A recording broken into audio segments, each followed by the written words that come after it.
aula de hoje é o comportamento dos compostos iônicos e moleculares numa solução aquosa. Habilidade: relacionar as propriedades macroscópicas das substâncias às ligações químicas entre seus átomos, moléculas e íons. Aí eu começo com uma pergunta sobre um assunto nosso já estudado. Tem 3 substâncias aqui: o açúcar, a água e o sal. A pergunta é: você ainda lembra quem é o soluto e quem é o solvente desses 3 aqui? Pensa: açúcar, água e sal. Quem é o solvente? Então, o solvente é a água, certo? O soluto é o açúcar ou o sal, tanto um quanto o outro, correto? Não podemos esquecer os nossos aprendizados anteriores, viu? Então, aqui, ó.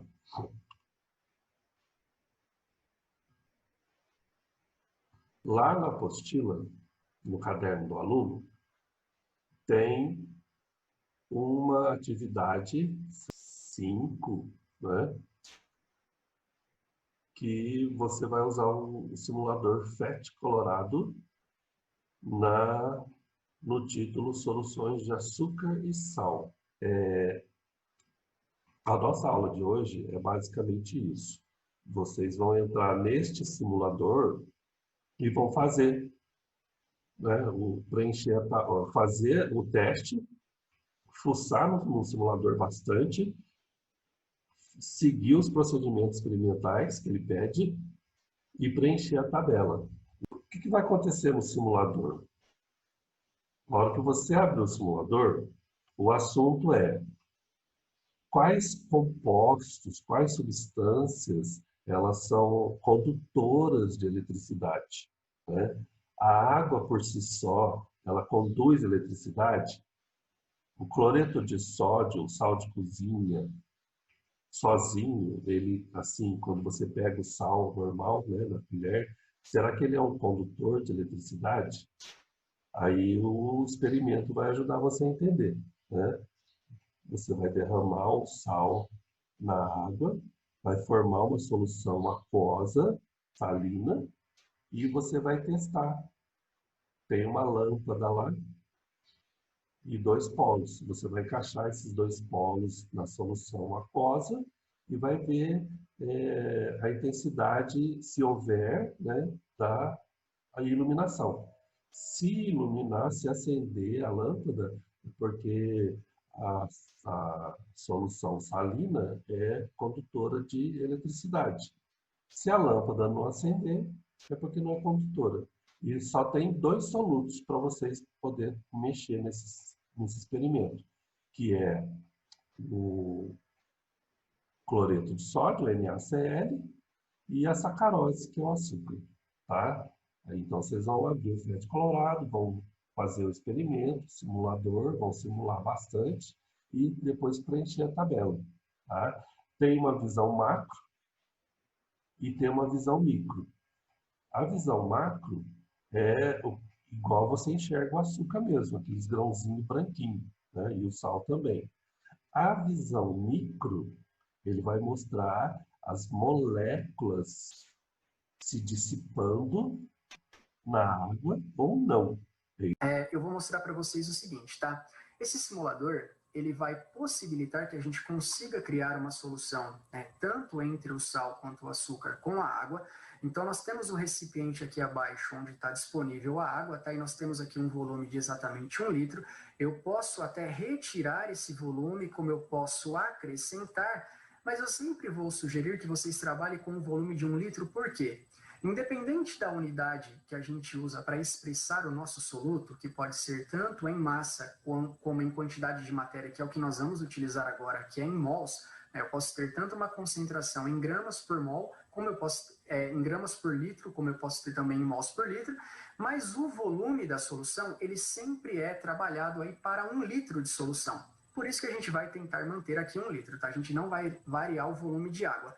nós só vamos ir mexendo aqui nas concentrações que eu tenho de sal e de açúcar, certo? Então, esse simulador, ele coloca um recipiente aqui com a água, certo? Nós temos aqui tanto o sal quanto o açúcar, que serão os nossos solutos que nós vamos adicionar, e nós temos também um dispositivo, que é o dispositivo que vai medir aqui se há condução de corrente elétrica ou não, tá? E é através da iluminação que pode aparecer ou não que a gente vai determinar se aquela substância ela será condutora de corrente elétrica ou não. Então, que os compostos iônicos conduzem quando em solução aquosa, eu preciso entender por que isso acontece, tá? Então, eu vou agitar aqui o meu recipiente até cair o primeiro grão de sal. Eu vou pausar a tela aqui agora e observe essa figura que apareceu para nós. Essa figura aqui, ela é representada por várias bolinhas verdes e rosa, tá? E roxa, na verdade, tá? Várias bolinhas verde e roxa. Isso aqui, pessoal, representaria para nós a menor unidade possível de sal que eu tenha. Quando você pega o sal e vai adicionar na comida, você observa que o sal ele é composto por grãos, né? São pequenos pedacinhos de grãos, assim, que formam a substância como um todo. Quando a gente pensa na visão micro, cada bolinha dessa não é um grãozinho de sal. Cada bolinha dessa é um átomo que vai se aglomerando para chegar numa visão macro e a gente conseguir observar aquele grão, tá? Então, se você fosse agora, lá na cozinha da sua mãe, encostasse a ponta do seu dedo na superfície do sal e observasse nela pequenas pontinhas brancas, né? Que seria o menor pedacinho ali, o menor cristalzinho de sal possível, dentro daquele pedacinho você tem vários átomos, tá? Que são essas bolinhas coloridas. Então, a gente tem que imaginar que se eu fosse contornar todo esse desenho aqui dessas bolinhas, isso tudo representaria um grão. Quando aquele grão cai na água, o que acontece dentro dele? Por isso que é micro, né? A gente está analisando o microscópico agora. Quando o grão de sal, tá, as menores unidades possíveis ali caem, os átomos são separados, ou seja, o retículo cristalino do composto iônico, ele é quebrado. Por isso que acontece um processo que nós chamamos de dissociação iônica. Por quê? É como o aluno disse, o composto iônico, ele vai produzir íons, ele vai ser composto por íons devido à grande diferença de eletronegatividade entre seus elementos, né? Nós sabemos que o cloro é um ametal, um elemento que é eletronegativo, muito eletronegativo, então ele retira os elétrons do sódio. Dessa forma, o sódio fica positivo e o cloro fica negativo, certo? Quando esse composto ele é adicionado em água, os seus átomos são separados na forma de íons. O que são os íons? São aqueles átomos que apresentam uma carga elétrica. E quanto mais sal eu vou jogando, maior é a quantidade de cargas que vai aparecendo na minha solução. Por isso que nesse procedimento, quanto mais sal você vai adicionando, maior fica a intensidade da iluminação da lâmpada, porque você tem mais cargas livres ali para possibilitar a transição de corrente elétrica. Analisando a estrutura, se eu sei o tipo de ligação que faz, se eu sei que é uma ligação iônica, que é um composto iônico, eu vou saber que qualquer composto iônico em água, ele será um condutor de corrente elétrica, tá? Por isso que agora, pessoal, nós vamos fazer a análise do açúcar, certo? Nós vamos utilizar essa mesma análise que nós fizemos agora para o sal, nós vamos fazer para o açúcar. Se o sal é um composto iônico, cara, o açúcar só pode ser molecular. Pô, o professor me deu duas opções. Eu sei qual é a primeira, então sobrou o que para o açúcar? Ele é um composto molecular, tá? Eu observo os elementos que compõem a estrutura dele. E no caso do açúcar, nós temos carbono, que é um ametal, nós temos oxigênio, que é um ametal também, e nós temos o hidrogênio, tá? Então, uma ligação entre ametais, né, entre não metais e hidrogênio, caracteriza um composto que realiza ligação covalente, ou seja, um composto molecular, tá bom? Então eu vou adicionar agora o açúcar e nós vamos observar a mesma análise que nós fizemos com o sal.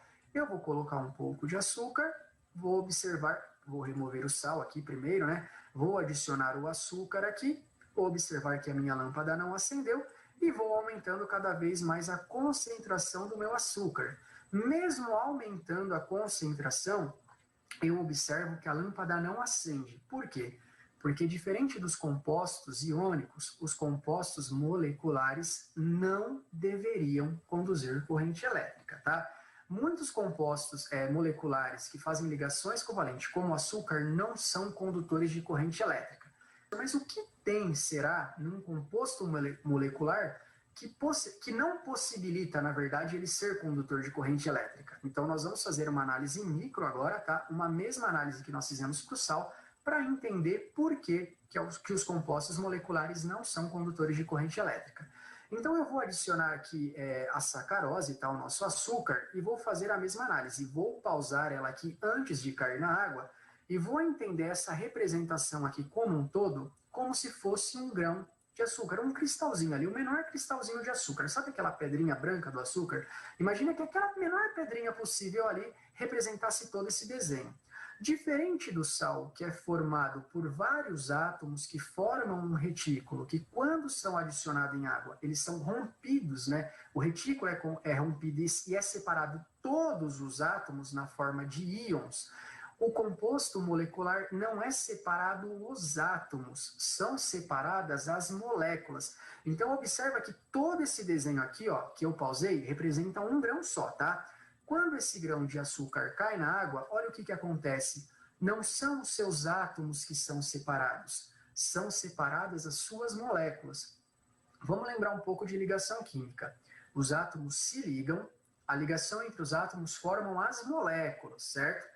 Compostos moleculares têm uma interação que são as forças intermoleculares que unem as suas moléculas. No nosso caso, então, a gente observa que os compostos moleculares, quando são adicionados em água, as suas moléculas são separadas, tá? A gente pode até dizer, pessoal, que o açúcar, quando ele é adicionado em água, ele tem uma redução de tamanho.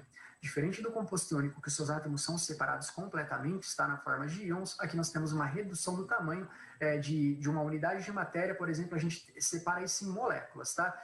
E não tem cargas dessa forma, a gente pode até analisar que o açúcar ele é polar, que foi um tema trabalhado em aulas anteriores, ele tem uma estrutura polar como a água é polar também, por isso que ele se dissolve em água, só que essa carga que tem ali dentro da sua estrutura, esses polos parciais, não é como, por exemplo, a carga de um íon, tá? Então, assim, embora exista até uma carga ali, né, dentro, um polo ali dentro da solução, mas não o suficiente para possibilitar a transição de corrente elétrica, porque lembra, compostos covalentes, eles compartilham os elétrons, eles não retiram de um átomo e do outro, tá?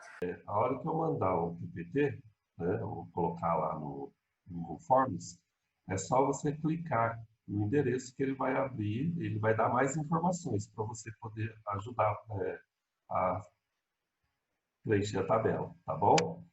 Então, aqui o código QR Code para você abrir direto lá no simulador, tá? E a tabela é essa. Você só vai preencher essa tabela. Então, você tem os dois solutos, que é o cloreto de sódio e a sacarose. A quantidade que você vai derramar lá. Aí você vai, primeiro, na visão macro, a única coisa que você tem que observar é, colocando a quantidade sugerida, se a lâmpada acendeu ou não acendeu. Aí depois você vai, em cada situação, você vai na visão micro e vai relatar como foi o comportamento dos íons ou das moléculas. Tá? E foi dissolvido, foi separado, os íons voltaram a ser cátions e ânions, né? As moléculas se dividiram ou só quebrou em moléculas. Enquanto quebrou em moléculas, elas ainda se subdividiram em íons. Você vai fazer a atividade primeiro usando o soluto cloreto de sódio. Aí depois que você preencher a visão macro e a visão micro e anotar o que você observou, você vai passar para o segundo soluto, que é a sacarose, e vai fazer a mesma coisa. E a atividade de hoje em química é só para você entender melhor como acontecem as interações entre as moléculas. Acabou. Na próxima aula, a gente vai continuar a atividade de encerramento do bimestre. Tá bom? Muito obrigado pela participação.